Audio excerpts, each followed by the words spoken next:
A friend who said that we could call him Andy sent us an email, and he says that he is 100% sure that he and we are living in a simulation. And he says that he feels this way because there is one particular character who has repeated consistently throughout his life. He said it started when he was about 7 years old, and he's now 47. And he says that this person is a filler character.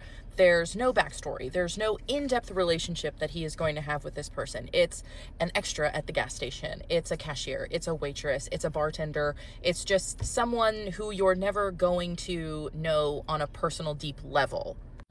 And I don't mean that in a bad way. I mean that as in, like, he doesn't see her at parties. They have no mutual friends. They don't run into each other at school functions for kids. Only in scenarios when she's a background character or you're in a situation where she's very busy and rushed and you don't have time for a conversation. But like I said he started noticing this when he was about 7 years old in his hometown. Like, it was a small town where he lived.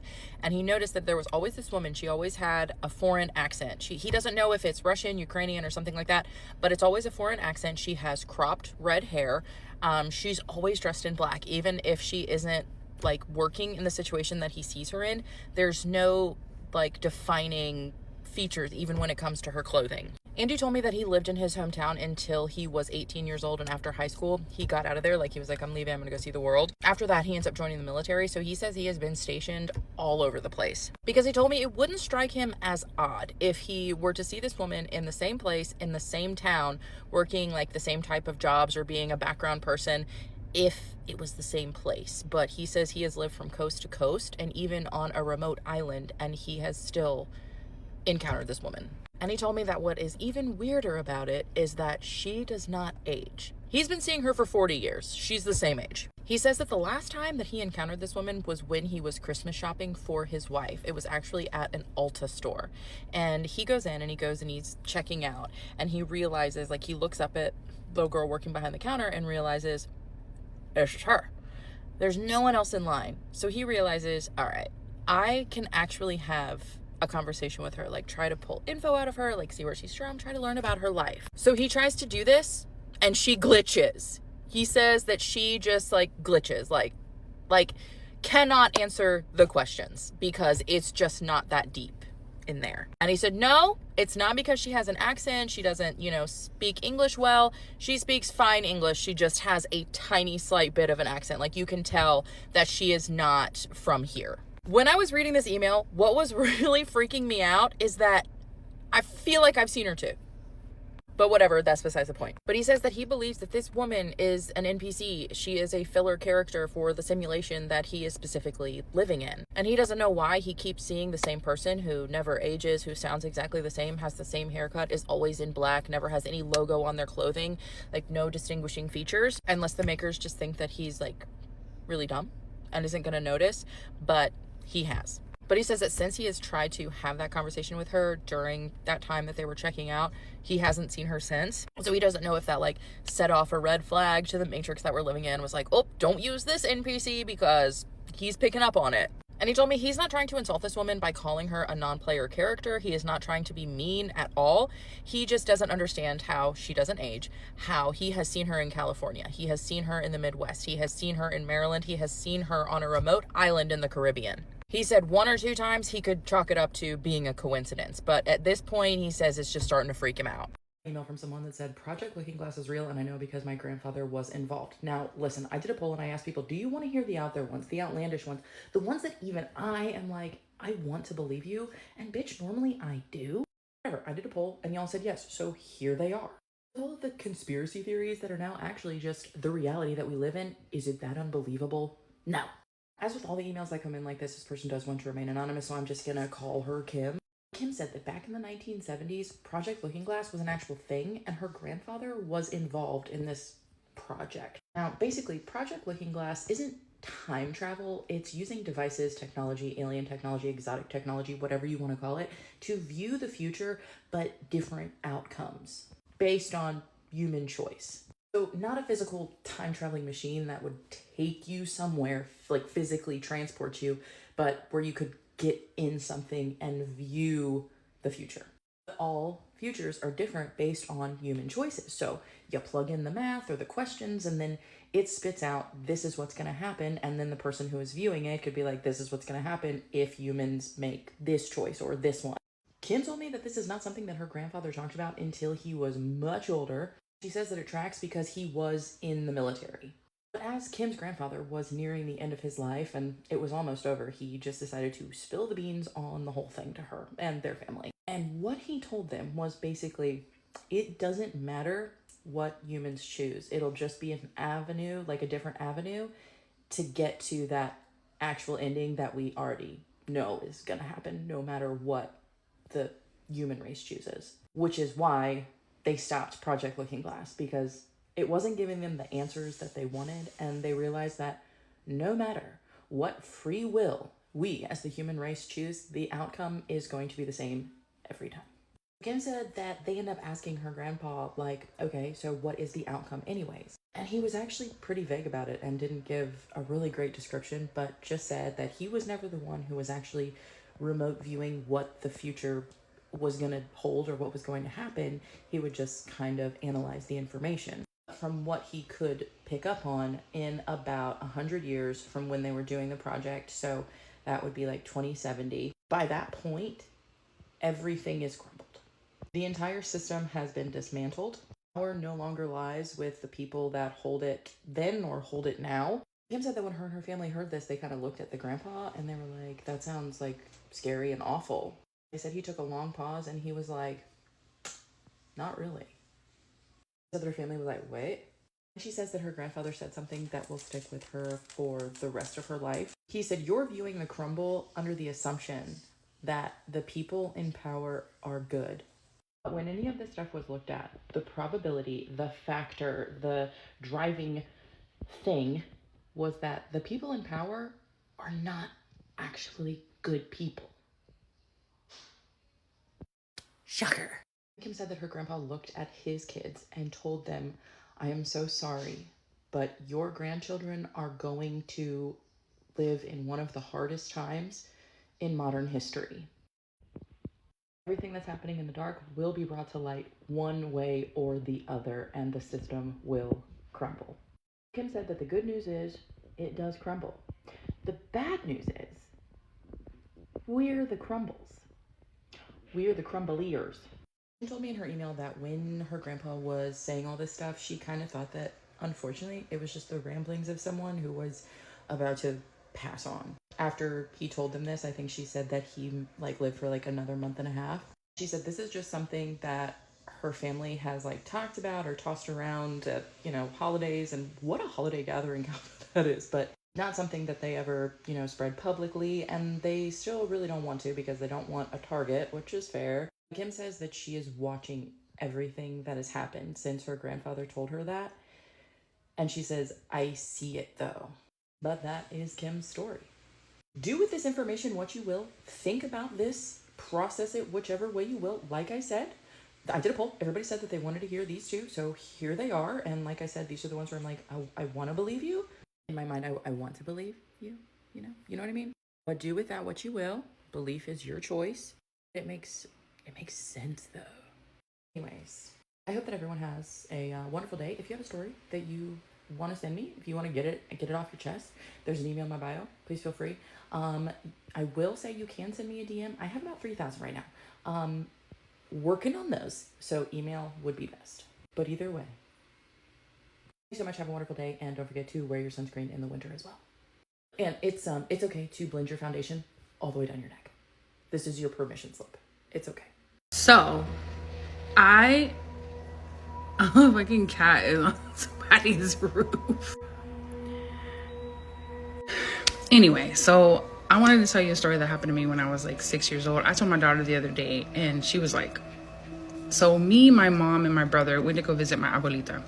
My mom specifically said, do not get out the car. Make sure your brother doesn't get out the car. But he had ADD, so, that's not going to fucking happen. We were arguing in the car, going back and forth. He was like, I want to see abuelita. I want to see abuelita. I'm like, stay in the car. Stay in the car. But no, he didn't listen. Of course not. Why would he listen? So he runs out the car. I'm sitting by myself in the car, patiently waiting. I was in the carport, under shade, because my grandmother had this huge tree. So, and it's 1985, 86, I would say. No, 86, because I was 6 years old. And I'm in the car and like the door's closed, the windows are closed. I'm fine. I'm safe. So I remember seeing my mom come out with my grandmother, and she's looking at me like, hello, why did you let your brother run out the car? And I'm like, I went like this in the car, like, I can't control him. So she's basically telling me to come see your grandmother since your brother's already out. She didn't want to make it a long visit. She was trying to tell her something. And my grandmother's out there and she's like, come here. When I went to open the door, this is an old ass car. It's the type of buttons to lock the car with, like, you have to push it down. It was up. So when I went to go open the door, the thing went bloop on purpose. And I was looking at it like, huh. And I go, the door's locked. I went like that, like, the door's locked. And she's like, then open it. I remember saying, like, just open it. I'm like, okay. And I went to pull it up. It went up. And when I went to grab the door handle, boop, it went down. And I was like, and she saw the fear in my face. And I go, the door's locked. I remember screaming and hitting the window. The door's locked. And she's like confused. So she's like, go to the other side. So I go to the other side, the driver's side, because I was in the passenger. I go to the other side and the same fucking shit happens. Something locks me into the fucking car. Now I'm pure panic. She sees the panic in my face and I'm screaming, I can't get out, over and over again. Now at this point, you have to understand there's two adults thinking I'm not well, okay? Like, how do you not know how to open a door? You're 6 years old, you can open a car door. I'm screaming from the top of my lungs. I jump to the back seats, same fucking shit. Now I've lost it. Now I'm a wreck. I'm panicking. I am going to die in the car. I remember jumping in the front seat and my mom's like, calm down, calm down. Like, she's screaming at me to calm down. And I remember her going like this, open it, open it. And I did. And I do it again in front of her. Now she's like this close, like she could see. And I pull it up and she sees with her own fucking eyes. This is not an automatic car. I went to pull the handle and the thing went boop. And now she's panicking because now she could see that something is physically doing this, because you have to physically do this. So she's like, it's okay. And she's telling me to calm down and she tells me to do it again. I do it again. It does it again. Now at this point, she knows something is locking the door. What it is, I have no idea. And now she's freaking out and she starts telling my grandmother. My grandmother's like, relax. And everybody's like, I'm literally screaming. 6 years old. Like, you're going to scream. You're going to scream. You're going to scream like you're dying. They're trying to tell me to calm down. I think Josh ran inside to get my mom's keys, to give her the keys so she could open the door because she didn't have it on her. And she's fiddling with the door. She's telling me to calm down. And as she's fiddling with the door and she pops it open, I ran to grab it and it boom again. And now she's freaking out.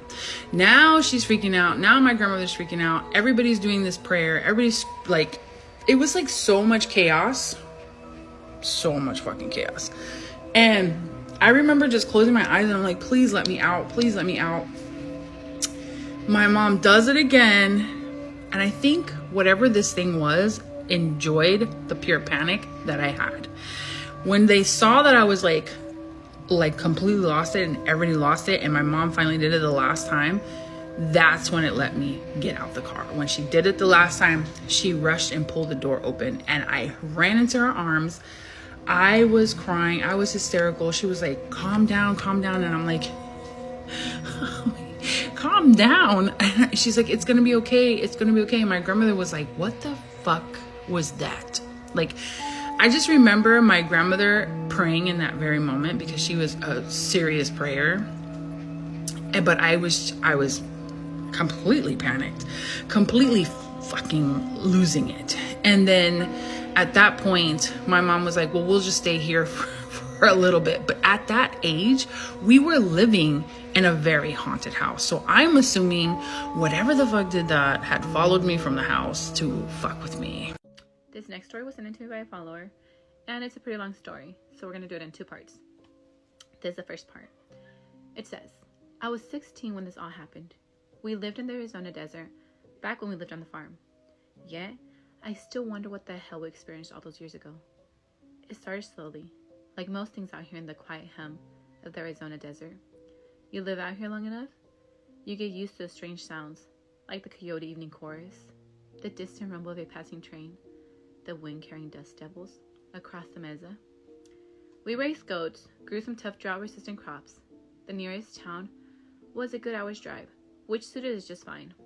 The first sign was the dogs. We had 3 working dogs, loyal and fierce. Usually they were a symphony of barks at anything that moved too close to the property line. Jabalina, bobcats, even the occasional lost hiker. But a few nights back, they went from their usual Astoria's alerts to a low, good old whine that felt different. It wasn't anger or aggression. It was pure, unadulterated fear. They huddled by the back door, tails tucked, ears flat, staring out into the moonless blackness of the desert beyond our fence line. Their hackles weren't raised. They were just frozen.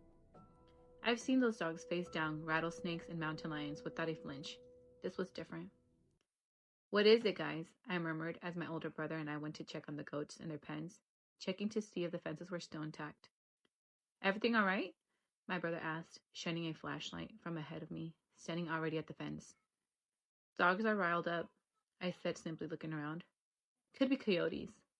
We had problems with them a few days now," he replied. The next morning, my brother and I found tracks. Not coyote, not dog. They were vaguely canine, but too large. And there was something off about the gait, almost bipedal in places. Like whatever made them, sometimes walked on 2 legs. They led right up to the perimeter fence, paused, and then veered sharply away into the brush, disappearing. We thought they would have belonged to wolves, but they were quite rare in these parts. Heck, seeing one was a miracle. We showed our dad the tracks. He simply told us not to tell our mother, so she didn't have to worry much since she had been dealing with hypertension for a while then. His face though confirmed the fact that they couldn't be wolves. Our dogs have seen wolves, and they never reacted like that. Like they did the previous night. That afternoon, while my brother and I were helping our dad fix a broken irrigation valve near the back 40, we heard it. A sound that couldn't make sense. It was our mother's voice. "Honey, boys, are you out here?" "Yeah, Mom, we're here," my brother replied, standing still and pausing to listen. "Okay," the voice replied, closer than it should have been, almost right behind the line of tall salt cedar bushes 20 feet from us. My dad walked over to the bushes. "What do you need, baby?" Silence. He pushed the dry branches aside. Nothing, just the dirt, the humming heat, and the slow drip of water from the leaking valve. Dad looked at us before pointing at me. "Who had my phone on me?" "Call your mother." I quickly pulled out my phone with shaking hands and dialed her up, waiting for her to pick up. "Yes, honey? You need something?" Mom said, her voice clear and a bit annoyed. A cold tremor ran down my spine. We thought you called us just now, out by the backfield." "No," she said firm. "I haven't left the kitchen at all this morning. You must have misheard the wind." I ended the call before looking at my brother and Dad, who waited with expectant eyes.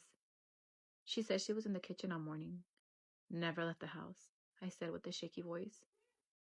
"How's that possible? We just heard her," my brother said. "Let's just pack up," my dad said.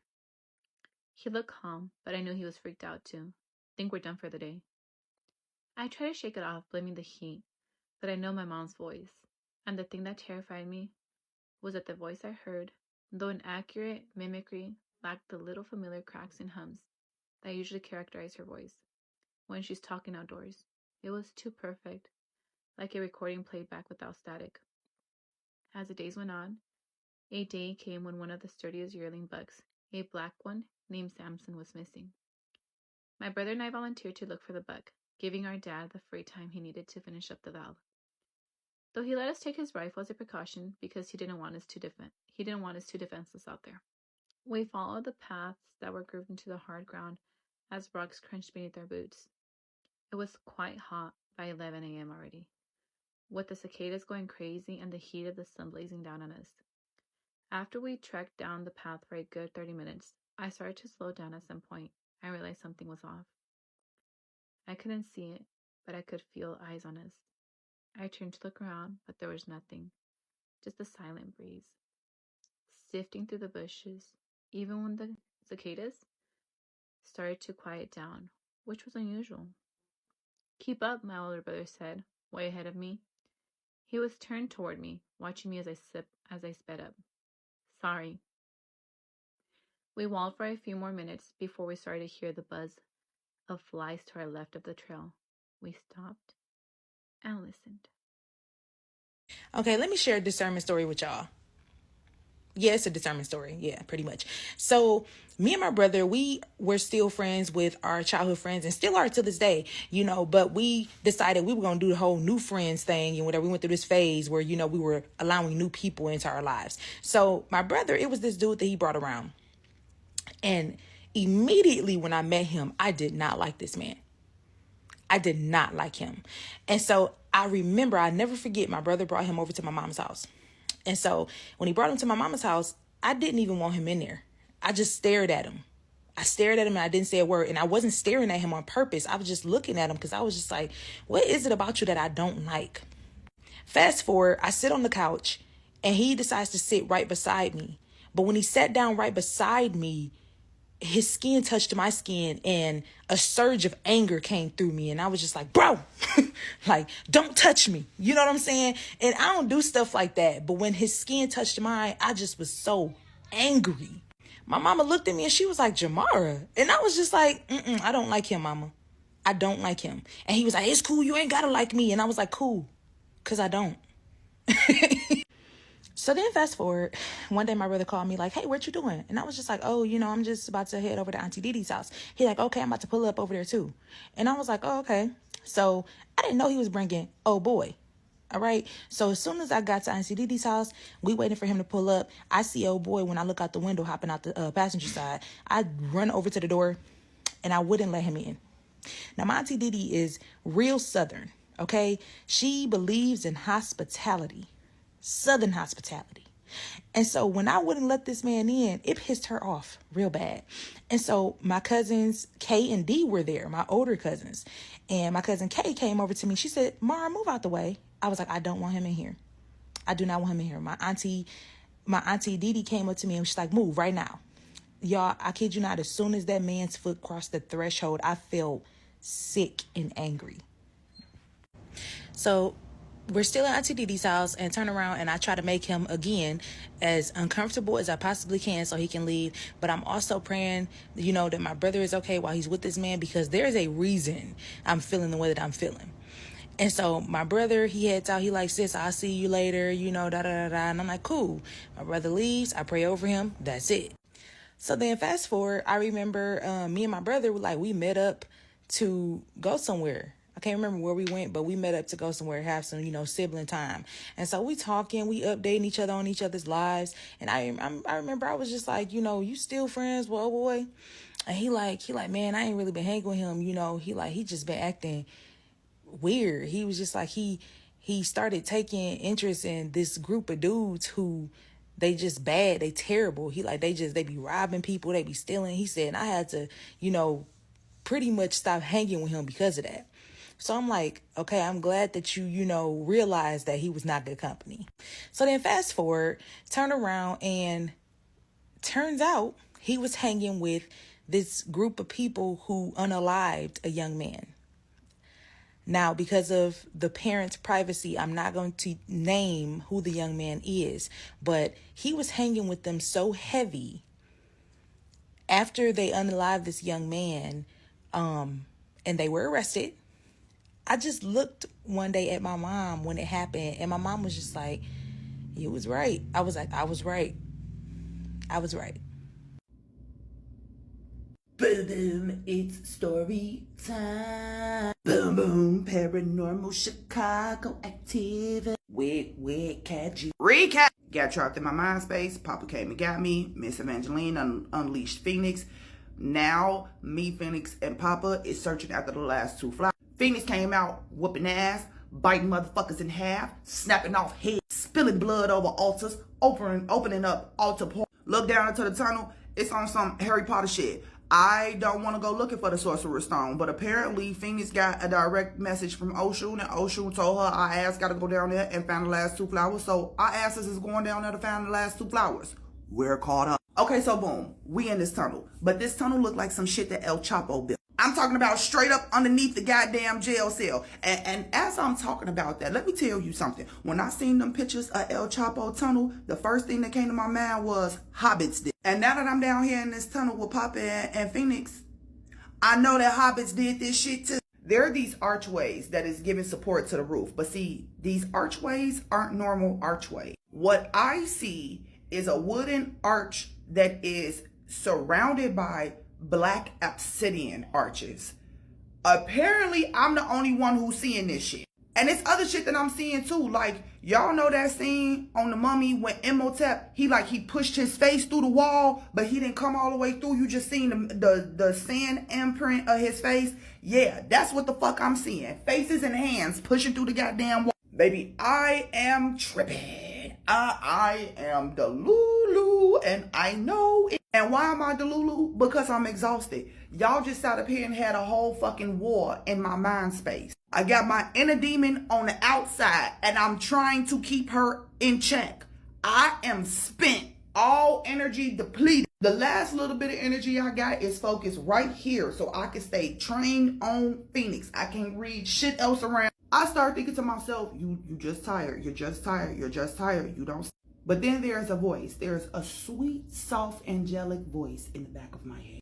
It's Astra, my little giver of truth and light. I know somebody's sitting back like, wait a minute, it's another one inside of you? Yes, actually, there's 5 of them. On the human side of things, when you see me light and bubbly and full of knowledge and positivity, you're talking to Ashtar, or better known in the human world as Kitty. Because I'm so focused on Phoenix, I don't see or hear anybody else up here, but she's doing her job.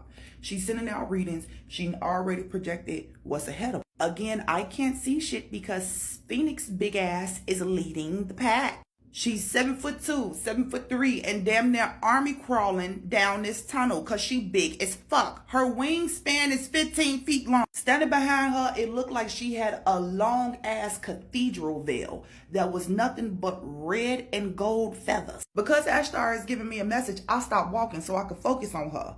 Remember, me and Phoenix is connected, so when I stop, she stopped. Papa say, what's going on? I don't know how the hell Phoenix did it, but she turned her body around so that she was now facing us. Y'all know how cats somehow fit their body in a little vase and they are able to turn around so they sit up straight with their face out the hole?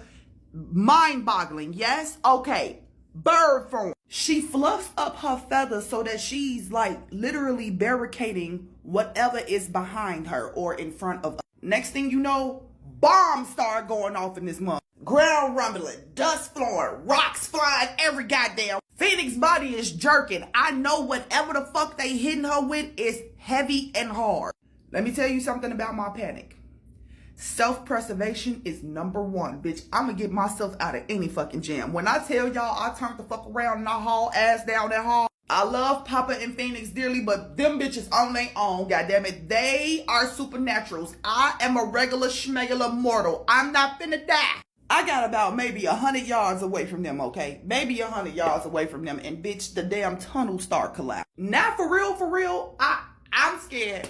Every bit of fear that I can muster in my body, it is here. It is real. It is now, bitch. I'm claustrophobic and the tunnel just collapsed. We finna die. In the midst of my panic, I remember that Papa could actually use his shadows to get us the fuck up out of here. So now I gotta run back into the battle. When I come back around the corner, motherfucking Phoenix, her ass is back facing towards whatever the hell is throwing bombs at her ass. Papa on the floor sitting crisscross applesauce with his hands up and his goddamn shadows is coming out of his fingertip. That means he going to work on whatever the hell is on the other side of Phoenix. But I can't see anything. Usually if I put my hand on Papa's head, I can go through him to see what the fuck he looking at. Can't do that. I ain't got no more energy. Energy cells done. Somebody find me a Duracell. For real, for real. Papa say, That's not gonna work, Star Child. You gotta fuse. Come again? Whatever his shadows is battling on the other side of Phoenix, baby, they giving Papa some go. Okay. He say, on the other side of Phoenix is the Warlock minions. I need you to fuse because we're all spent. And that's the only way we're getting up out of here. I don't want to do that. I don't want to do that. Are you sure there's no other possible way? There's nobody that we could call down? Papa said we walked past Obsidian. I can't call nobody. I didn't see it. Did you see it? I thought I was hallucinating. Papa reached up and grabbed me by my collar and pulled me down to his eye level. That man said, you scared? I'm scared, but I don't give a fuck. The fate of the world rests on your shoulders. Get your ass in the demon. Yes, sir. I walk up to Phoenix and I kick one of her tail feathers. Homegirl spun around like the Tasmanian devil ready to rip my fucking head off. Her eyes wild, bloodlust. She ready to kill any goddamn thing. Her chest heaving. I could see all her feathers on the front side of her. They singed off, but they're slowly growing back. She's immortal and a fucking phoenix. Of course it's growing back. I put my hands up to tell her that I come in peace. She hunched down into her shoulder. Simple incantation. 2 of 1, 1 of 2. I command you. Let's see what it do. Yes, all my spells are goofy. One of Phoenix wings wraps around me, pulls me to her, and I literally fuse into her chest. We are one, and she got the gun. Y'all better watch the fuck out. All the power that I didn't have came back tenfold. This shit is fucking scary. Being this powerful, it ain't nothing nice. Phoenix turned around, and I finally see what she see. It's like 100 hobbits on the other side of her. About 25 of their ass is still standing. Everybody is frozen in fear because now they see that me and her done fused. One of the little hobbits scream in Celtic and says, they fused. Run. Baby, when I tell y'all he hightailed down that motherfucking tunnel, homeboy, he self-preservation, he got it. He got it, because homeboy got the fuck up out of there. Phoenix said, cat, close your eyes. I'll take care of it. Not a problem, bitch. I don't want no parts of none of this shit. I don't know what the hell Phoenix did to them, but all I know is that I could taste and smell and feel blood everywhere. And I'm low-key mad because who the fuck want to taste blood, bitch? You couldn't do something else? Apparently, she found that funny and chuckled. Papa is behind us. He talking to somebody. I know he having a full-blown conversation with somebody. But I don't even have the energy to begin to try to tap into his brain. Because, like, I'm inside a whole fucking demon right now. Finally, we done made it to the end of this damn dirt tunnel. We get to this big-ass door. It's incantations all over the fucking door. Papa say, I got this. He put his finger through the hole, the keyhole. The whole damn door literally just falls off the hinges. If you could make the door fall off the hinges, why you just didn't unlock it and open it? Papa looked back at Phoenix and say, logic is not my friend right now. I'm tired, Star Child. Leave me the fuck alone. No! Because if it wasn't for y'all ass, I wouldn't fucking be here. I'm tired too. I'm doing most of the work, goddamn. When we get through the door, it's a giant staircase. Spiral. All the way up to the top. Of course, we gotta walk up the damn stairs. But Phoenix went forward. She took flight. And Papa on her back. When we get to the top, we see that it's a big-ass altar room. And who is standing at the altar? A goddamn warlock. Something that you never want to see a warlock with is what you're going to find out in the next part. Bye! I know there's a lot of people out there who believe that giants once existed, but according to a guy named Mike who emailed, they're still out there because he says he saw one while deployed in Afghanistan. If you're new here, this is Spooky Scary Storytime, the series where we share listeners' allegedly true stories about the creepiest or most unbelievable things that they've ever experienced. And Mike's story is convincing. He did provide a lot of information regarding his time in the military, but I will be honest, a lot of this information is unfamiliar to me, so I'm going to do my best to convey this as accurately as possible, though there was some stuff that I had to Google. This is when he saw this. He was part of a military transition team, which is a small specialized U.S. unit that basically advises, trains, and mentors foreign security forces. Typically, these are small teams, up to 15 people, but he says he was on a team of 3. Mike's team was one that got caught up in an unlucky surge. He says they moved around Iraq a lot, but on some occasions would go into Afghanistan. In the spring of 2007, he says that his team was advised of a group of individuals that were bringing weapons to Afghanistan, and his team was basically assigned to go and position at a small portion of a crevice that these individuals would follow. So his team goes there, and they're stationed there for 3 days to handle the mission. Their entire job was to identify a target, and then they were supposed to call in an airstrip on the convoy and go home. Because the first night they were there, he was sleeping and another person on his team was watching. And around 11 p.m., his friend who's watching wakes him up and he's got his finger on his lips like this and he's motioning for Mike to come over. His friend is pointing to the bottom of the valley that he's watching. So Mike goes over and he looks through their optics and he sees this very large man who's wearing some sort of loincloth. But this man, they could tell, was a giant. He said he was so large that he was carrying a mule under one arm the way that one would a small dog. He said, when I saw this individual, I was more scared than I've ever been in my life. And for comparison, I've been hit by roadside bombs twice and died and been brought back. So he said it takes a lot to scare him. But he said that when he saw this, he pulled himself back from the edge and grabbed a satellite phone that they're given for extreme situations. He said he called back to report what they were seeing, and he was told by the individual on the phone to hold for clarification. When the individual on the phone came back, he said something that Mike still remembers. He said the person on the phone said, and I quote, "We know about them, just leave it alone." Mike asked for clarification, and the individual on the phone repeated it. He said at this point, the creature had made it to the point in the valley where he could leave the canyon and go higher into the mountains. And the next morning, people that his team was waiting on came through and they had a good, solid, clean operation. They pulled back, got a helicopter, and went back to the TOC, Tactical Operations Center. They were told the mission was a success and that everything else that they had seen in the mission should never leave that room. His name has been changed to respect his privacy, but he says, "I know what I saw." Anyone else out there has any spooky, scary military stories? We would love to hear them. Never accept food from strangers or from people who don't like you. So this girl says that her grandmother loved sweetbread so much and she would eat it every time it would arrive at her house, even though she didn't know who was sending it to her. She ends up getting severely sick, took her to the hospital, nothing was wrong with her, so they were smart enough to take her to a witch who told her it was from a lady who was very envious of her and wanted her husband. She explains how her grandmother ended up getting about 7 limpias, 7 cleanings, and she was better again. 7 cleanings is insane though. That's insane. This lady says that she went to go have dinner with her mother-in-law, and while she was on the way home in the metro bus, she ended up getting really sick that she puked everywhere. She didn't feel good until the next day, and ever since then, she decided not to eat anything from her mother-in-law, especially because her mother-in-law did not like her. So this girl says that her sister was a really good student and she always had straight A's, and that's why a lot of her classmates were very jealous of her. One day, the girls who would bully her and make fun of her decided that they were gonna give her cookies. Thankfully, her sister was like, "I do not trust these hoes." Her sister ended up bringing the cookies to her and she's like, "Here, if you want to eat them, but check them because I feel like they were gonna do something to those cookies so that I can eat them." They ended up cutting open these cookies and there were razor blades inside of them. They did end up going to the school, telling them what happened, and all of these girls who put those blades in the cookies ended up being suspended from the school. I feel like that's taking it way too fucking far. This guy says that their own dad gave them tamales to eat and he ended up sharing them with a lot of his friends. Every single person who took a bite of one of the tamales ended up saying that there was needles in them. He honestly doesn't know what that means, but he doesn't understand how his own dad could do that to him. This girl says that her aunt gave her quesadillas and within minutes she felt like shit. They ended up taking her to the hospital. She found out that her aunt had put rat poison in those quesadillas. This lady says that she had a coworker who would always insist in sharing her lunch with her, but she would always tell her no thank you. The one and only time that she accepted, she said that she got home, she felt sick, she had gotten into a fight with her boyfriend, she ended up almost being ran over by a car. You cannot trust anybody these days, not even your aunties, your dads. Like, what the fuck is going on? Scary, scary stuff. What do you guys think?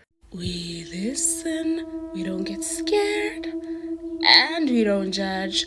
Let me tell you guys a story time of this girl who was a devil worshiper, and she stayed at church because no matter how many times they tried to fix her, she was not changing, or that demon was just not leaving her body. So how I knew this girl was, my aunt went to that particular church, right? She basically attended that church, and from time to time on weekends she'd come and help out at the church. And whenever I had visited her, I would go with her to the church to help out. And that's when I met this girl, and we became cool. She was a little bit older than me, but we became cool, and I actually liked her, and me and her started forming a bond. So every single weekend when we got there, I used to find her and we would talk. Like, she was such a sweet girl, guys. Like, she was such a lovable girl. So now the people from the church are starting to trust her with me, So now she realizes that these people are starting to trust her with me, and she tells me, like, on this particular day, I want to go see my boyfriend. Can you please tell them that we are going to take a walk and then we're going to come back? Wow. And I was like, I don't know, like, I'll think about it, but I'll do it for you. Because she was just like, please, I'm always here, like, I can't leave, you know. Whenever I go to school and I come back, and like, I don't want to do that no more, you know. So, okay, I was like, okay, I'll think about it. But then I asked her again, like, what are you here for? Like, what happened for you to get to this point where you don't even leave the church? Mind you, you have a whole family, right?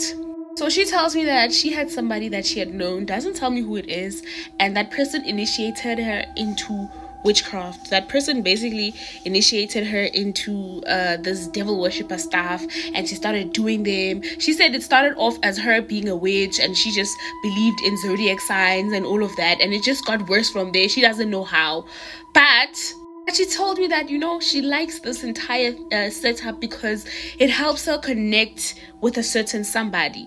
I'm thinking maybe it's somebody that, you know, had died or something, you know what I mean? I didn't think it was a living human being. And I was like, oh, okay, that's interesting. So, like, what do you guys do, you know? She's like, it got to, like, she was losing her mind, and it got to a point where she wanted to kill her little brother. So she used to sleep in the same room with her little brother, and one day, like, she found herself strangling the little brother, and the family forgave it, and then she did it again where she tried to drown him, and then they kept on catching her all the time, you know. And the little brother was like, hey, I'm not safe with this person. So they decided to pray for her at, like, the house. They prayed for her, and she seemed like she was changing, and then she started all over again. To her family, when she told me, in her own words, to her family, it seemed like this demon was just something that was aggressive.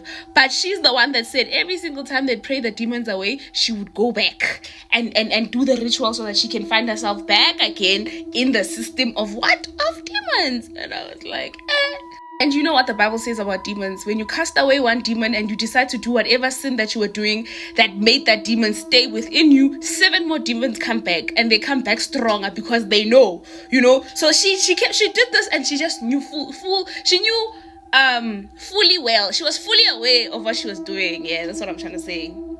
Hi, no problem. I'm like, So I ask her, like, do you think that you're better while you're here?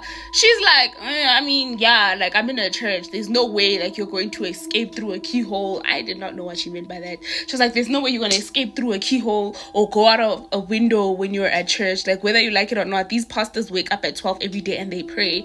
So there's nothing I can do but just, you know, chill and let them think that I am rehabilitated, and then they will take me back home. But she stayed there for, like, a long ass time. So, guys, on the way back home, I asked my aunt about this girl. Like, what is the story with this girl? She tells me exactly the same story as the girl told me, but in her version, she's like, hey, the devil won't let the girl go. So her parents have decided that she should stay there until she's old enough to live on her own, because at this point, they are tired. You know, they are tired, but they're still trying. She gets. Hi, guys. Friday comes along, and I decide, because now they trust me with this girl, I asked the wife, the pastor's wife, and I'm like, hi, can you please just take a walk? Yeah, well, we're just going around the corner, we're coming back. Oh, pastor's wife is like, no problem, guys. I feel like this girl could read my mind. So the first time we walk, and then we go around the church, we come back, and then she goes back in, and then they see that we're back, and then we take another walk, and then the third time we go longer. We're walking. She takes my phone, she logs onto her Facebook account, texts this boyfriend of hers, and they meet up, guys. I'm there standing, waiting for this girl so that we can go. No, she's still cozied up. And honestly speaking, when I saw the boyfriend, that's when I was like, oh, this is the problem. This boy was the problem. You could tell that by the way that he dresses, by the way that he looks, by the way that he speaks, that this devil worshipper thing, they do it together. And that's when obviously my mind told me that this is the person that initiated her into all of this. Wow, guys, this girl stood with this guy, and they spoke, and they did this. At some point, when I tell her that I actually want to leave, she's like, okay, just give me a minute, I'm coming back. She cuts her wrist. She cuts, like, not her wrist, like, inside of her arm, right here. She cuts that part, and they hold it. And the guy cuts himself too, and then they hold each other, and they look at each other, they kiss, and they like and then they dip. And I'm thinking, what the hell are you guys doing? I didn't ask her about that, and I was like, is this the person that, like, introduced you to all of these things? She was like, yeah. And I was like, girl, why? And she told me that the woman that she stays with at home is not her real mom. Her real mom passed away, and ever since her mom died and her dad found this man, and this man and her have other kids, she has been abused. Like, she doesn't know what love is, you know. So this person shows her what love is, and you know, this is why she basically follows him so much. Like, she listens to him because he shows her what love is, and you know, she does whatever that he wants because she loves him, you know. Listen, in my own perspective, how I view this entire thing is that baby girl needs love so bad that she thinks what she's doing with this guy is right. She's only doing these devil worshipper things with this guy to please him because she thinks that's what love is. Love is not somebody that's going to introduce you to evil things that are going to destroy your life and have you stay in the church 24/7. And even if the parents try to rehabilitate this girl, they are not focusing on the core problem. They are looking at it as she's a devil worshipper, she's this, instead of like looking at the core problem and taking this girl to therapy and fixing where they wronged her. Do you understand? So of course she's going to do whatever this guy tells her. I feel like this guy could literally tell her, let's kill ourselves and live as spirits. She would do it. That's the kind of love that this girl had for this guy. We go back home, and when we get there, we're chilling or whatever.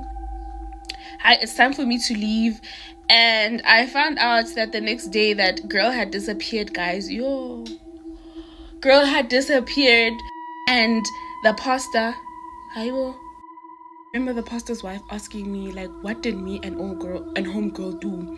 And I was like, oh, I don't know, like, we didn't do anything. She's like, who did we go and see? Because baby girl had disappeared. And I told them that we went around the thingy twice, and then she went to go see her boyfriend. And her and the pastor's wife was like, you know, one thing I'm gonna tell you is you should never trust this girl.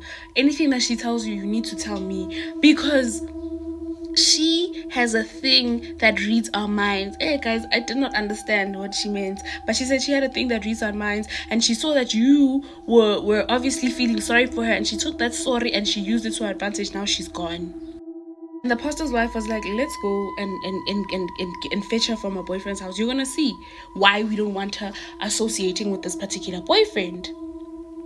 So the pastor's wife, me, my aunt, and another guy, I don't know what this guy was, I think he was an intercessor or something, we decided to go to this boyfriend's house. Guys, when we get there, the first thing we see is chickens that have headless chickens, and there's blood on the floor. Like, there were like 5 headless chickens and there was blood. And then we went inside the door. We had to break down the door because they were inside high as hell because they were injections. I don't know what they were injecting in their bodies, but there was injections. And then there was a thingy, you know, there was a cross that was upside down, and then on the floor it was just crosses. It was just scary, bruh. And they pulled her and they took her, they put her in the car and they took her to the hospital so that to see if nothing was wrong. And the pastor's wife, guys, told me like I should never ever again trust a baby girl. And she was like, you see the kind of things that she's experiencing, and this boyfriend is just luring her into things that she doesn't understand, but she keeps on doing. I don't know why. The next time I saw this girl, she tried to talk to me and she tried to be cool, but I literally brushed her off because I knew that the minute she talks to me, she's going to ask me for something, guilt trip me again, and then I'm going to help her, and then I'm going to be in trouble. So, no. He's slowly coming to terms with the possibility that he may have been abducted. This man shares his story that he says took him a really long time to accept that this could be a real possibility. He says he feels like it's so far out there that he doesn't think most people would believe him. One evening, he and his girlfriend were just hanging out at home, sitting on the couch, having a cup of tea, chit-chatting back and forth with the TV on. And then he said the next moment, he was waking up in his bed, fully clothed. He also wants to be clear, the bed had been made and he was laying on top of the duvet. So he was not under the covers as though he had gone to bed the night before. He said that his girlfriend was also laying right next to him, fully clothed on top of the duvet as well. Upon realizing that he had no memory of going in and laying down on the bed, he sat up abruptly. He said he felt extremely out of sorts, and he right away went and looked to the bedside clock, but he found it completely dead. And then he goes to check his Fitbit, and that's also dead. And then she wakes up and he asks her directly, do you remember leaving the living room and coming into bed last night? So without even answering, she flies up out of bed, runs into the living room to go grab her phone, and guess what, guys? it's also dead, just like the bedside clock and just like his Fitbit. So feeling very unnerved, they go and check the front door and they do find it unlocked. So a few days go by, and at one point he had his shirt off and his girlfriend noticed that there were some very strange marks sort of on his lower back. He says the best way that he can describe what it looked like was that they were like tiny, perfect red squares that also made up the shape of a larger square. He said it was about 1 inch by 1 inch in size, and they were perfect squares with very sharp lines and corners. They were not raised or painful or noticeable at all until his girlfriend had spotted them. He also says he knows most people will not believe him, but they did take photos of these markings, and they were in his phone for a while, and all of a sudden when he went to upload them, sharing the story on the internet, he couldn't find them. They were erased from his phone. So what are your thoughts, guys? He is missing time, blacked out, doesn't remember being relocated in the home, strange marks on the body. All the electronics around them are dead. Sounds very much like a classic abduction story, doesn't it? All right, let me know in the comments. And if you have a creepy or spooky story of your own, I would love to hear it. And if you're new here, don't forget to follow for more creepy story time. Let's read some glitch in the Matrix type stories.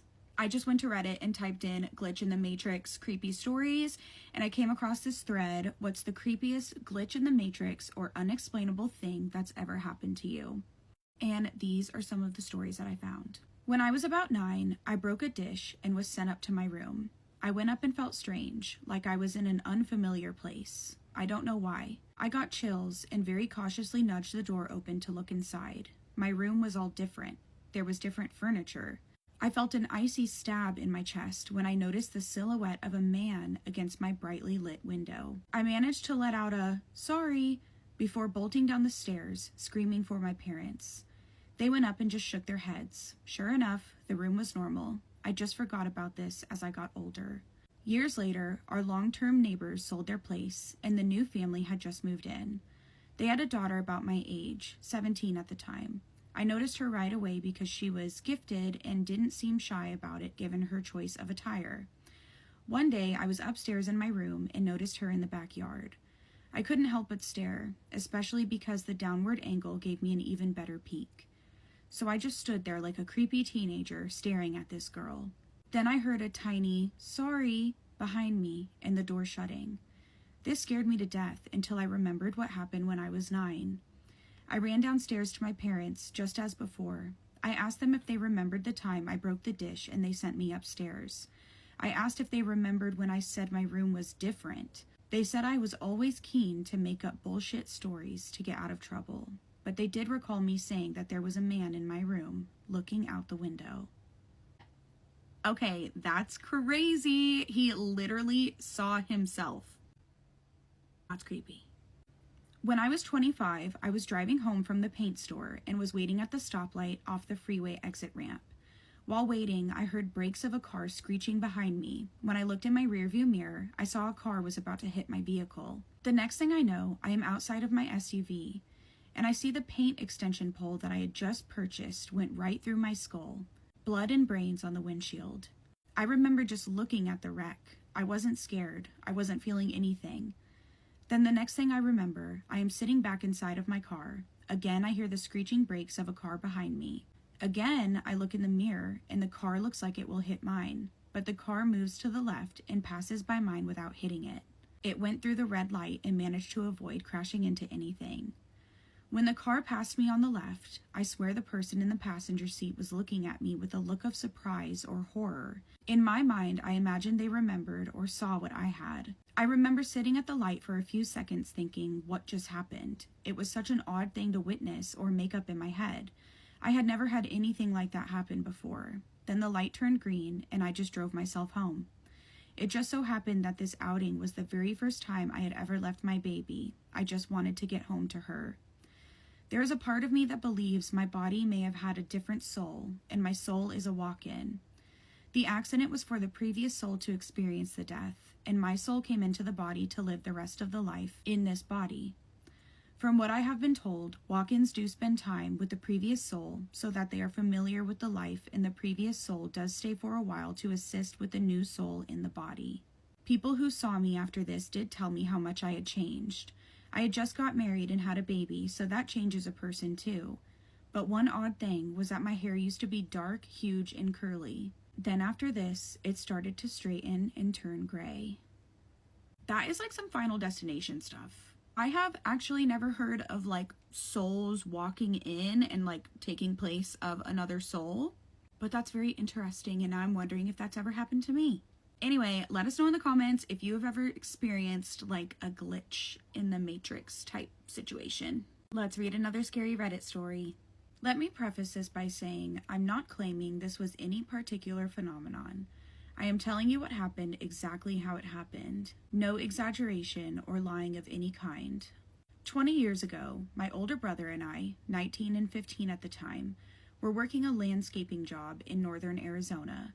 We had gotten off work at the site around 7 p.m., hopped into his truck, and started the 45-minute commute home. On the way back, there is a dirt road that leads about 20 miles into the middle of the desert. It's there mainly to take dirt bikes out or go four-wheeling, etc., but we would use it as a good spot to stop and smoke while avoiding prying eyes.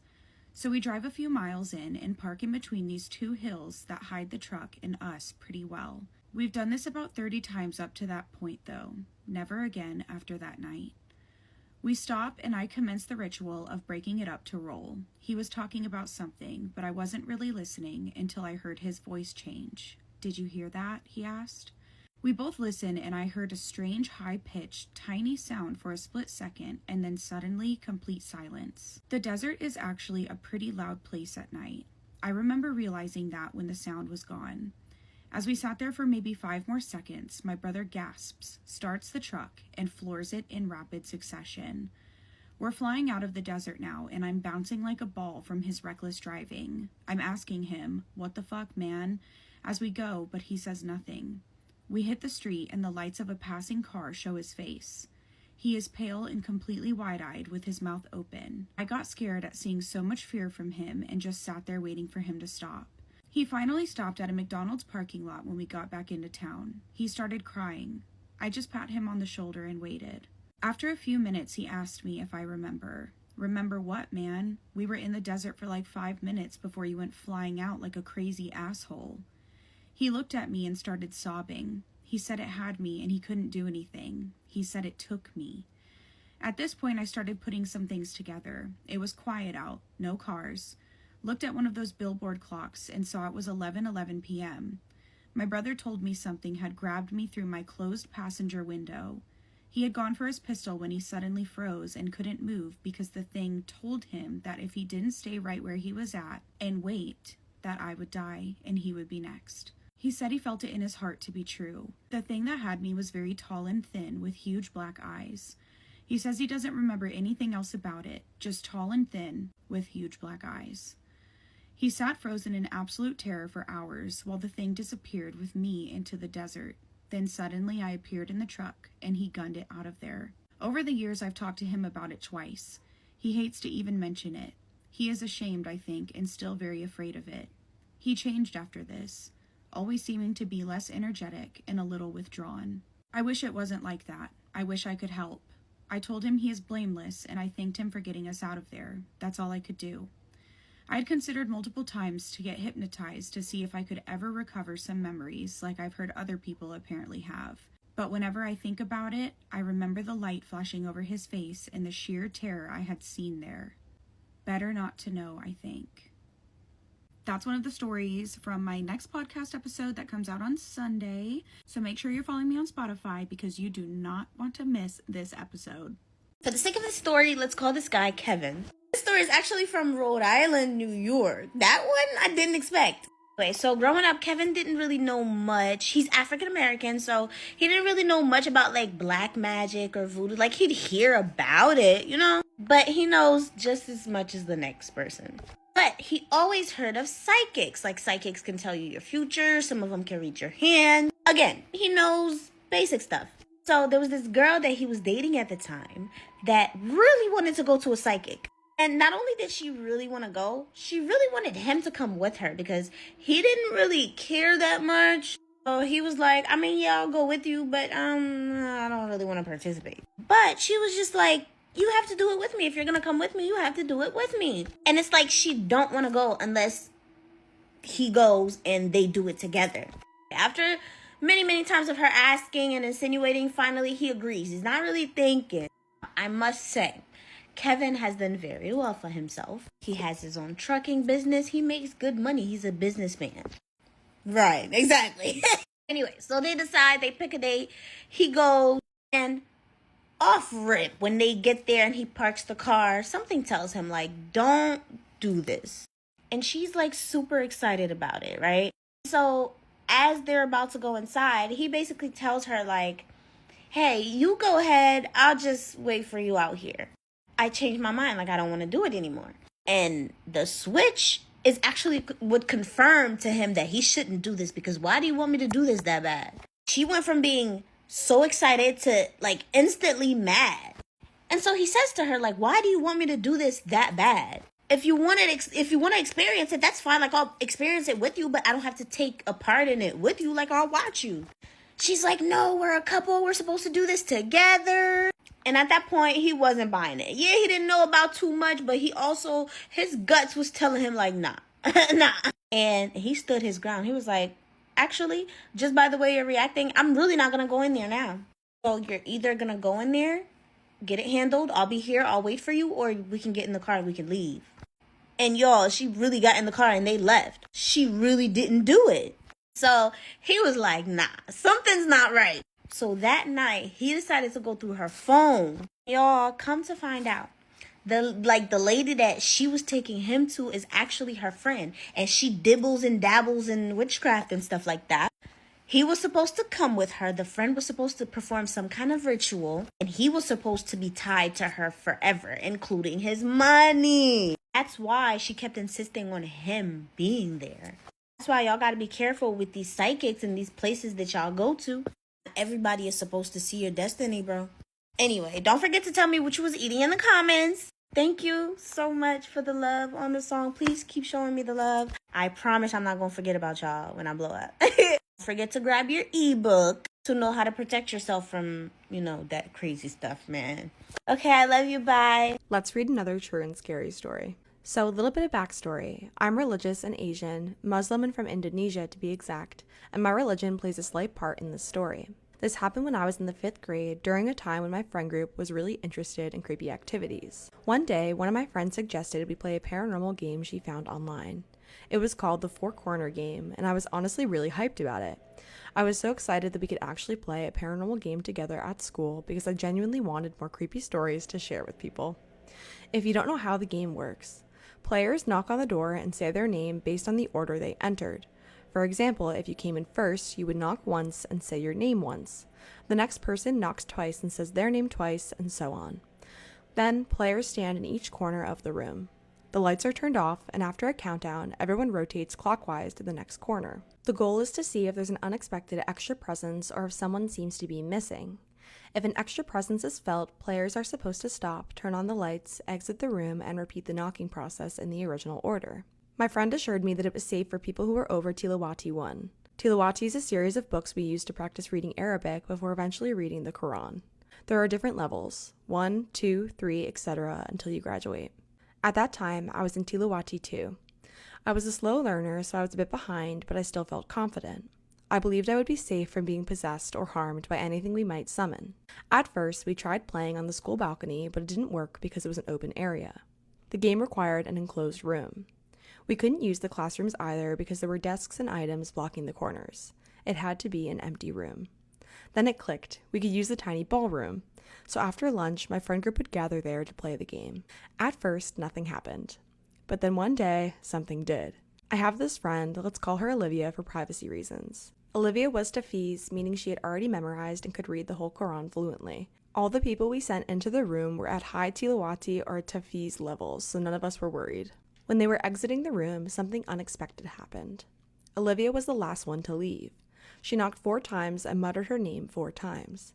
But when she opened the door, we suddenly heard her scream. It looked like she was dragged back into the room by something. Our entire friend group started freaking out, asking what happened. She told us that instead of using her real name while exiting, she decided to say a fake name for fun. Clearly that did not end well. We told her to redo the exit properly using her real name, and she did. But it doesn't end there. Later, me and another friend, let's call her Vanessa, were in the same class as Olivia. Since we had finished our work, we were just chatting at the back of the classroom because we sat next to each other. Suddenly, Vanessa reached into her pocket and pulled out a barcode that hadn't been there before. We were both confused because Vanessa never keeps random things in her pocket unless it's money. So of course, we started examining it. We noticed 3 letters on the barcode that matched the first initials of Olivia's closest friend's full name. Then we realized the barcode was from a box of crayons, at least from what I remember. Olivia's hobby was drawing and coloring. We were completely creeped out because it felt connected to the paranormal experience earlier. We didn't tell anyone except for one other friend in the same class, but she didn't seem to care. We also didn't want to scare anyone, so we kept quiet. After that, strange things started happening to me and Vanessa. We kept seeing things and experiencing weird situations around us.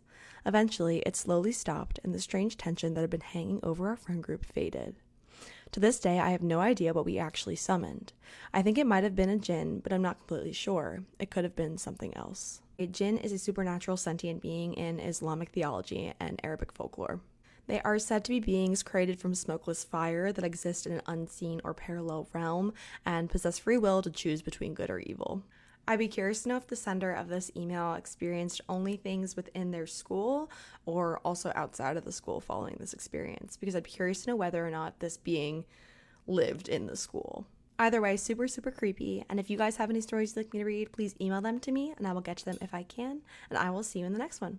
Get ready with me while I tell you this ghost story. A few years ago, around Christmas, my ex and I decided to get away for a quiet little weekend. We rented a small Airbnb in Western Washington, one of those places where the town is tiny, the roads are empty, and at night it feels like the world just stops. Well, there are 3 reasons already that you probably shouldn't have booked here.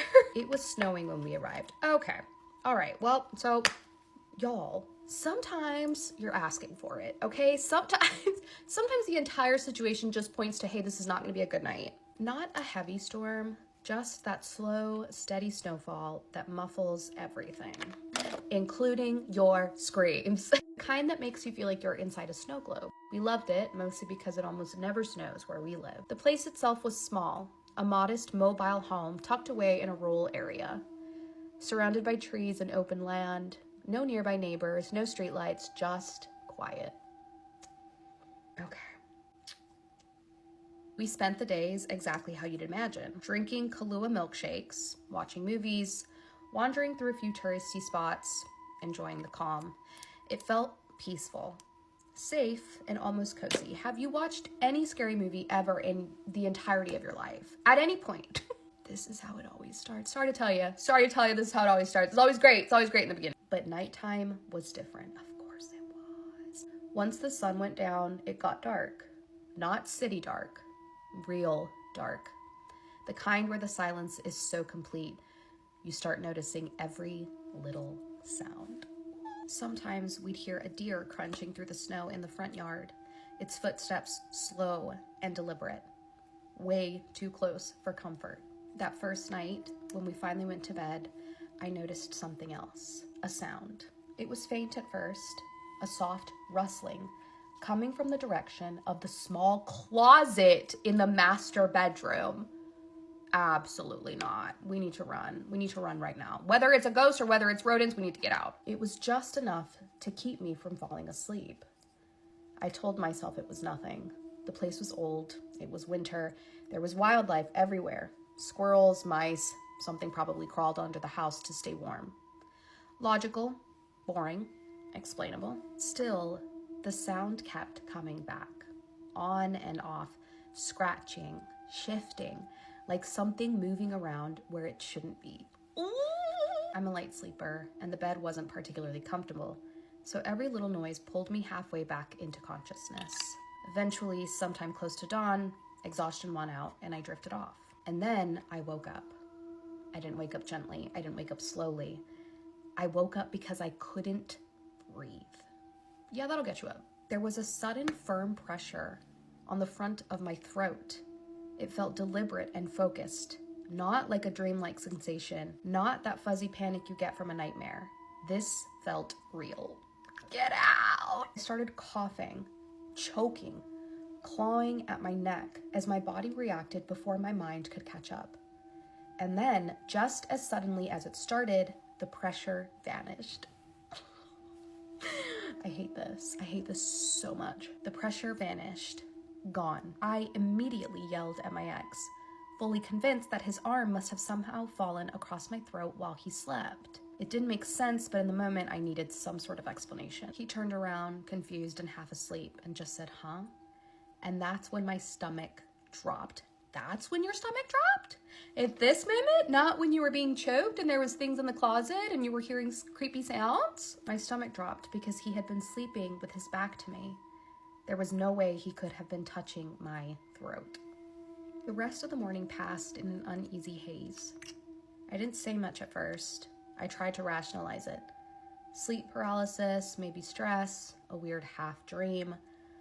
But something about the closet just kept pulling my attention. Later, when my ex was in another room, I stood in the bedroom alone and looked straight at the closet. I told whatever it was to leave me alone.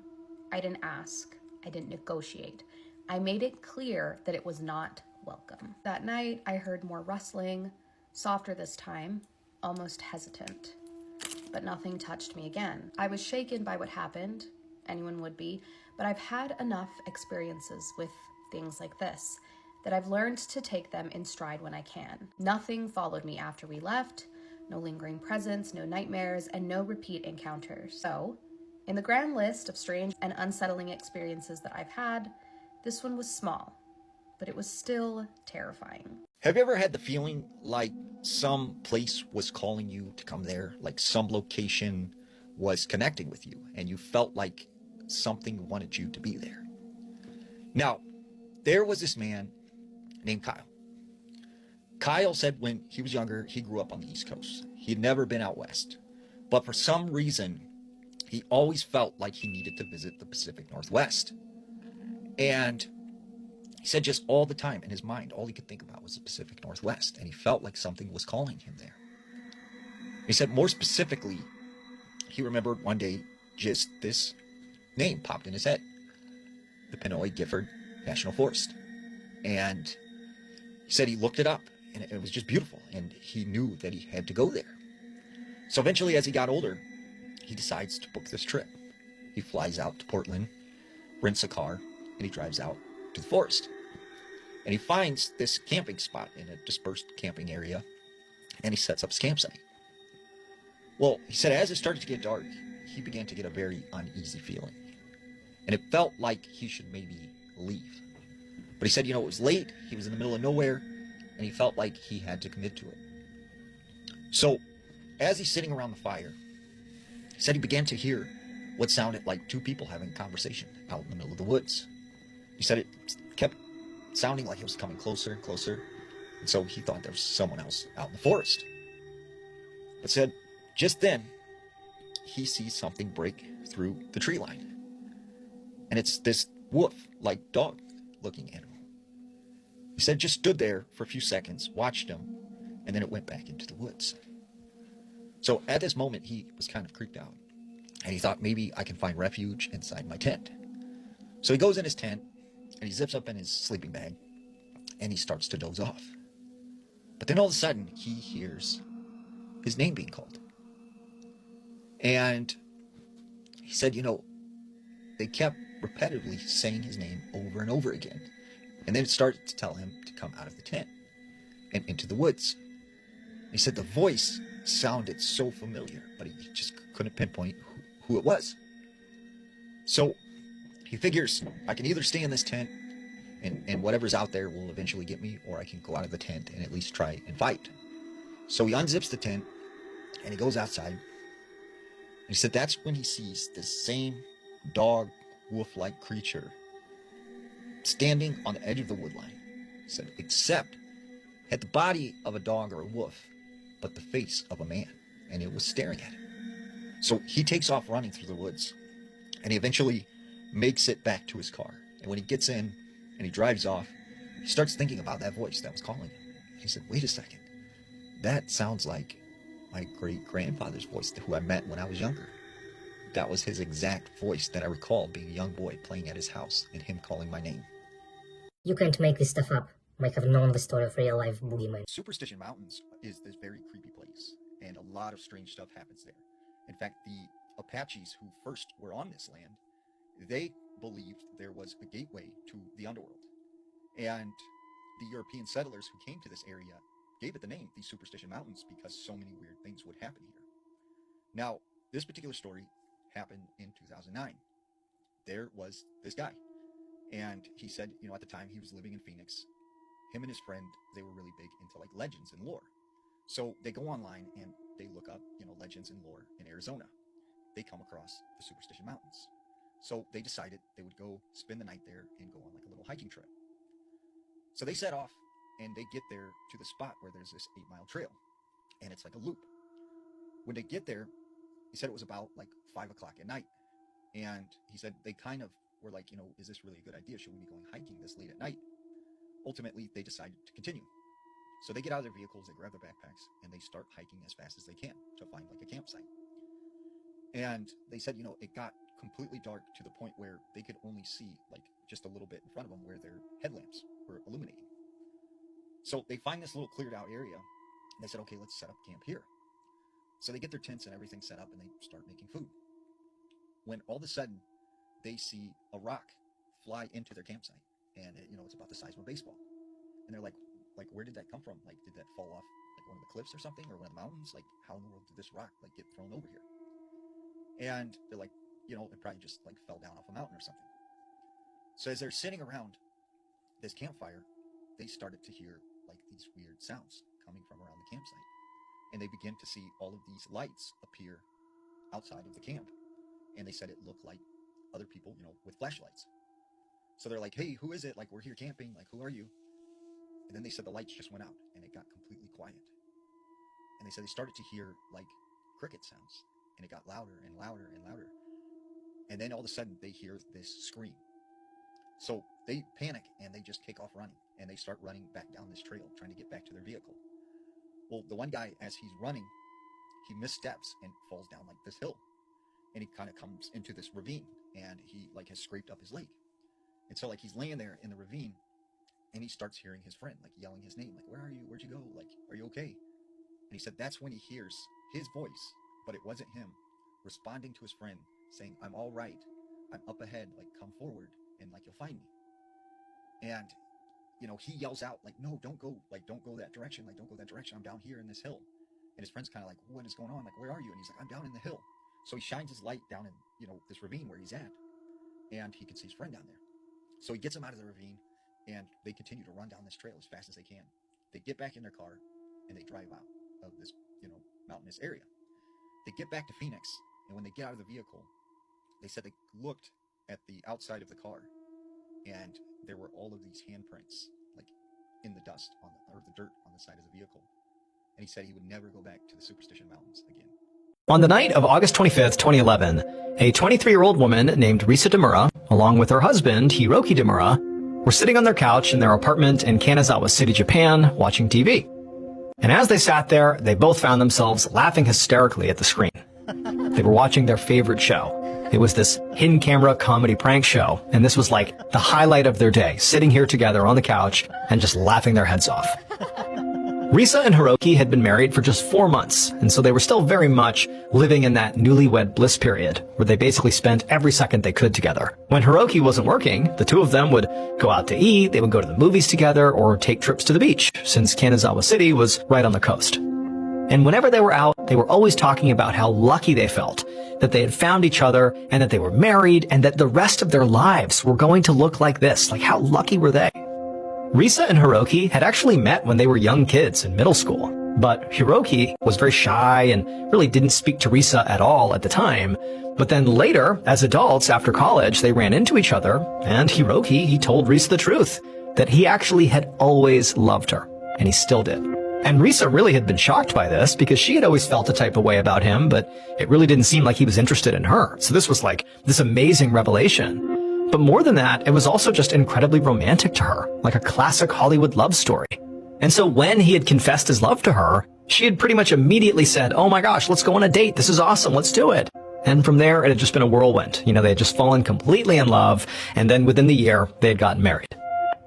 Now, the reason they had ultimately settled in Kanazawa City was mostly just because of Hiroki's job. He worked at a company that was in the city, and he was also kind of a rising star there. Every time Risa met one of his coworkers, they would talk about how, he was such a hard worker and what a natural-born leader he was. And so Risa was very proud of him.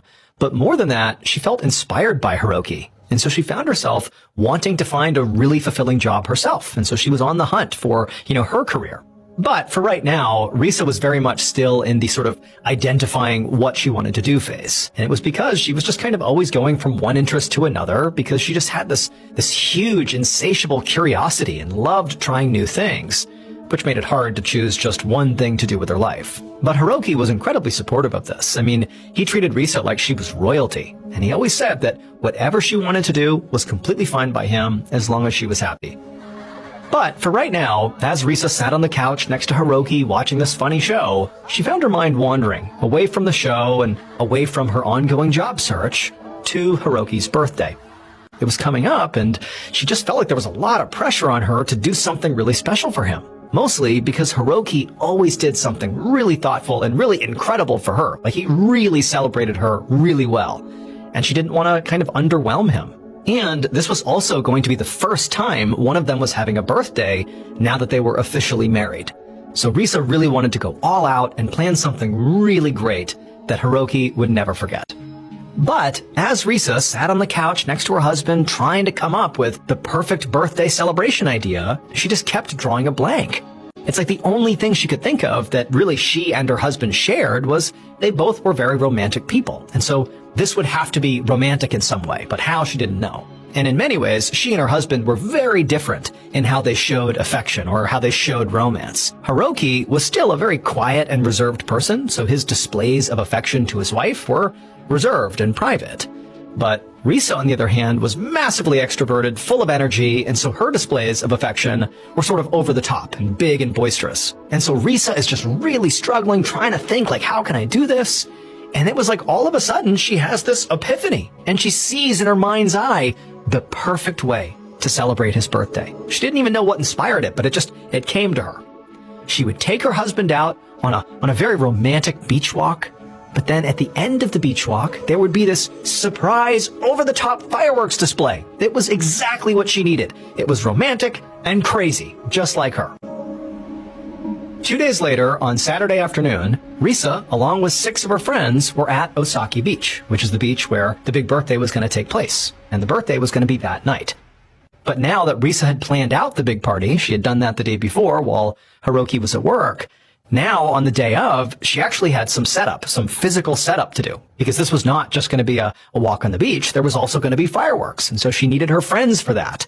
And so what they were doing on this day is they were walking along the beach looking for the perfect spot that would afford Risa and her husband some privacy on the beach, so it was very romantic, but also had like a vantage point for the friends where they could basically hide and watch the couple and look for the signal to then light off the fireworks when it was the right time.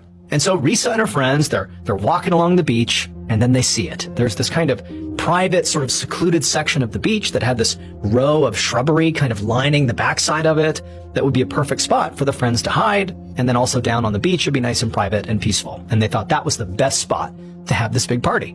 And so over there they go. The friends go up into the bushes, and they get their fireworks ready.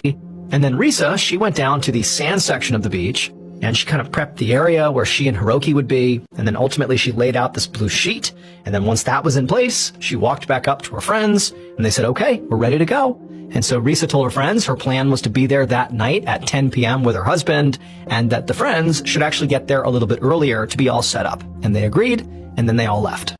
As Risa left the beach, she found herself feeling incredibly antsy. I mean, she was so excited about this big surprise party that night, and she just wanted it to be 10 p.m. so she could finally reveal what she had in store for Hiroki. But she also knew she couldn't give away that she had this big surprise. And so when she got home, where Hiroki was, she acted like everything was totally normal. And so when she walked inside, she quickly sent Hiroki to the couch to go relax, while she made them both a very nice dinner. And then when she was done, the two of them sat down at the table and Risa kind of pretended like she had nothing planned. And she was like, hey, what should we do this weekend to celebrate your birthday? And they talked about, going and seeing friends and, going out, whatever they were going to do. But it was all a big ruse. Risa had her big plan for the night. And then at some point, when it was getting kind of late and it seemed like Hiroki was maybe thinking about going to bed, Risa said, well, wait a minute. It's your birthday weekend. Let's not go to bed right now. Let's go on a beach walk. What a great idea that would be. And Hiroki was kind of surprised, but he's like, actually, yeah, that sounds great. Let's go for it. And as soon as he said that, Risa could barely contain her excitement because she knew she had this awesome thing planned for him down at the beach and it was about to happen. Like this was going to be awesome. And so she and her husband quickly cleaned up, and then just before 10 p.m., they left their apartment and got in the car and headed to the beach. About 10 minutes later, they parked at the end of this dead-end road right near the beach. And when they got out, there was basically bushes on all sides of the road, but there was this little path that cut through the bushes that led down to the sand. But as Risa led Hiroki down this path, she quickly realized she had a big problem. There was virtually no moonlight. It's like basically pitch black on the beach. And remember, she had put out that blue blanket to signify where she and Hiroki would be, in position so that her friends who were nearby in the bushes could light off the fireworks. It was all contingent on getting to that blue blanket. And it's so dark that not only was Risa unable to see this blue blanket, certainly not from a distance, but she could barely see the sand. It's so dark, it's like eerie out on the beach. And this is in 2011 when you couldn't just pull out your cell phone and turn on your flashlight. There was no flashlight feature. And so the best they could do was basically pull out their phone, tap on the screen, and use the little bit of light coming from that to guide their way. But after walking on the beach just a short ways, Hiroki actually stopped Risa and said, hey, I don't think it's safe to be walking on the beach. We really can't see where we're going. Let's go back and get a flashlight. But Risa knows her friends are already in position in those shrubs down the beach, ready to light off those fireworks, and they likely can't see very well. And so she's worried that if she doesn't get there soon, that somehow her friends are going to panic and light off the fireworks prematurely. She doesn't know what's going to happen here, but she's starting to get worried that everything's falling apart and she can't afford to be late. And so she tells her husband, no, let's not go back and get flashlights. Let's just walk on the dark sand. It's no big deal. And so the two of them are walking along the beach using their cell phone screens to guide them. But pretty quickly, Hiroki started to notice that Risa seemed really anxious and was walking really too fast. This is meant to be a peaceful walk on the beach, and Risa is like a woman on a mission here, trying to go somewhere, but he doesn't understand where she's trying to go. She's just walking really quickly ahead of him. And finally, he said to her, hey, what's going on? Why are you trying to walk so quickly? What are we doing out here? And so finally, she just stops, and she looks at her husband, and she's about to tell him what's actually going on, because she feels like, the surprise at this point is ruined, and she basically needs his help if they're going to find this blanket and figure out where they need to be. But right as Risa is about to tell her husband what's going on, suddenly it was like the whole world went completely black. No more ambient light from cell phones, no more minimal moonlight, nothing. Absolute blackness and silence.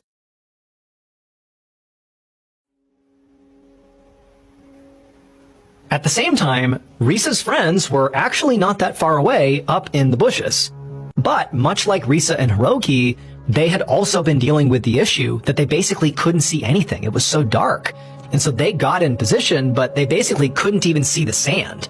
They had no idea if Risa and Hiroki were in position or not, but they could hear Risa and Hiroki talking. They could hear them sort of out there somewhere on the sand. And the friends were kind of whispering back and forth, how are we going to know when they're actually in position to light off the fireworks? How are we going to get the signal? We can't see them. And so the friends are sort of unsure what to do, and they're straining their eyes out onto the sand, trying to see Risa, trying to see Hiroki, but again, they can't see them. They can't see the blue blanket, even though it's not that far away. And so they're just looking and listening, and they can kind of tell that Risa and Hiroki are probably the voices they're hearing, and they appear to be moving in this direction. But then suddenly they start hearing these screams coming from the same direction they were hearing voices that they believed were their friends. And at first they thought the screams might actually be the signal, light off the fireworks. But the screams, they sounded like somebody was in trouble. And critically, as soon as the screaming started, it abruptly stopped. It was high-pitched, just awful screams, and then silence. Absolute total silence on the beach. And again, they can't see anything. So they don't know what's going on. They don't even know if that's actually Risa and Hiroki, but they think something's wrong here. Weird Spooky Storytime and the shadow people in his house. A few months now, I've had a few weird experiences happen to me, so I figured I'd share them here. For some context, I do live with my grandmother. We live in a trailer park near some old abandoned mines in a forest. According to some old maps, there's a mine directly below us. I do vaguely remember hearing about deaths. We only have one floor in our trailer. No attic, no basement. There are 4 locks on each door. The windows are always closed, and for years we had an alarm system, so there's no way someone could have gotten inside. The kitchen and living room are connected. The door to my grandmother's room is in the living room, and the only hallway leads to my room. The first time something happened to me was in the living room at about 5:30 a.m. It was still very dark and hard to see. My cat was sitting in my lap, and I was reading something when, out of the corner of my eye, I saw a black shadow peeking out from behind a chair, just watching me. When my cat looked at it, it ducked behind the chair so it wouldn't be seen. I couldn't exactly go back to my room since the shadow went in that direction. I kept seeing the same thing watching me until around 7 a.m. The next day in the bathroom, I heard something move. Once I heard heavy footsteps, like someone wearing boots, walk up to my door and stop. I never heard them walk away, and the motion sensor light beside my door never turned on. My grandma does not wear boots in the house, nor does she walk like that. I don't think she was even awake yet. I also heard footsteps walking around in the living room in circles at around 2 a.m. That night, I was sleeping in my grandma's room, and I could see her about 5 feet away from me. I did see the shadow again. This time, it was in my room. I saw it in the corner, and again, it ducked to avoid being seen when I looked in that direction. I decided to see if it would appear again, so I looked around my room without really paying attention to anything specific. The shadow reappeared at the foot of my bed and yet again ducked when I looked at it. I saw another shadow in the corner of my room on the ceiling. This time, it was just a head that looked like 6 horns, which admittedly really threw me off. The thing that freaked me out the most was maybe in October or November when I was in the kitchen. My grandmother was outside talking with someone. I was reading something at the table. I'd been resting my foot on a chair and I had not moved at all. I'm certain I didn't. When I felt the chair get pulled away from the table like someone grabbed it and yanked it back, I genuinely almost had a heart attack. I've gotten the feeling of being watched for quite a while. Since I was younger, about 7 or 8 years old. I've felt it. I vaguely remember hearing a voice from under my bed when I was 4, but I'm not entirely convinced that meant anything since I was still very little. I've heard tapping on my walls at night. Once someone knocked on my door at night, one single knock, and the motion sensor did not turn on. I heard a very loud slamming sound like a car door slamming shut, travel up and down the street, and no one else heard anything. Even my grandma thought she heard my door get slammed shut last night at around 1:30 a.m. I was definitely awake at the time and was nowhere near my door. I heard nothing. Every cat and dog we've had has also had the habit of staring into corners at nothing. One of our dogs would even bark at empty corners. Overall, I don't get any sort of feeling that anything is trying to hurt me, but I can't be sure since I'm incredibly new to this and kind of freaked out. Sorry if this is hard to understand. It's late at night right now and I'm curly tired and hard to think. So this was a story I found on Reddit. This person posted this yesterday. It definitely seems like they're dealing with some kind of like shadow figures. I've heard a lot of stories about people seeing things in the corner of their eyes, and when they look, they see it move back out of the way. I don't know. Let me know in the comments what you guys think, or if you've ever experienced shadow people, send me your story. I need to tell you guys this ghost story. I don't really know where to start with this, mostly because I still don't understand what happened. I was in high school at the time that this took place, and back then I wasn't exactly a good kid. I skipped school, I broke rules, I smoked a lot, just trying to escape my own head. At home, there were rules. Nothing crazy. Be inside by a certain time, keep the house clean. I followed them, mostly to avoid arguments. And the night started like any other. School, friends, smoking, home. I ate something, went to my room, played games for a bit, and eventually laid down to sleep. But something was off. I couldn't get comfortable. I kept turning over, changing positions. My body felt restless, and my mind felt foggy. Not tired, not awake, just wrong. I always kept my snus hidden under my pillow. My dad had a habit of checking my room in the mornings. At some point while I was shifting around, I slid my hand under the pillow and I felt it, the container. But immediately I noticed something strange. It was moving. It wasn't falling or rolling. It was being pushed. Every time my fingers would touch it, it slid away from my hand, slowly and deliberately towards the end of the bed. I remember thinking, what the hell? I wasn't scared yet. I wasn't really thinking at all. I reached again, and the same thing happened. My fingertips brushed it, and it moved, and then it was just gone. No sound, no thud, nothing hitting the floor, just gone. I assumed that it must have fallen into a bag or something. I honestly didn't even bother checking. I just wanted to sleep. Then, for no reason I can explain, I sat up. Maybe to change position, maybe to catch my breath, and that's when I saw her at the end of my bed. I couldn't see details. The room was dark, but my eyes had adjusted. She was standing there. A woman or a girl. Just a dark blue silhouette, like a shadow that didn't belong to the room. No face, no features, but I knew she was female. And here's the part that I still don't understand. I wasn't afraid. I reached out towards her, almost automatically, and for a brief moment, she felt familiar, like someone I missed. And then it was like my brain had suddenly turned back on. I realized what I was doing and I snapped back. Fell flat onto my back. Pulled the blanket over my head, heart racing. My body still felt heavy, my thoughts still foggy, but eventually I fell asleep. The next morning I had forgotten everything. Completely. Until after school, when a simple thought crossed my mind. Where's my snus? That's when the memory came rushing back. The bed, the movement, the figure. I searched everywhere. Under the mattress, under the bed, inside every bag. The bed frame, the floor, it never turned up.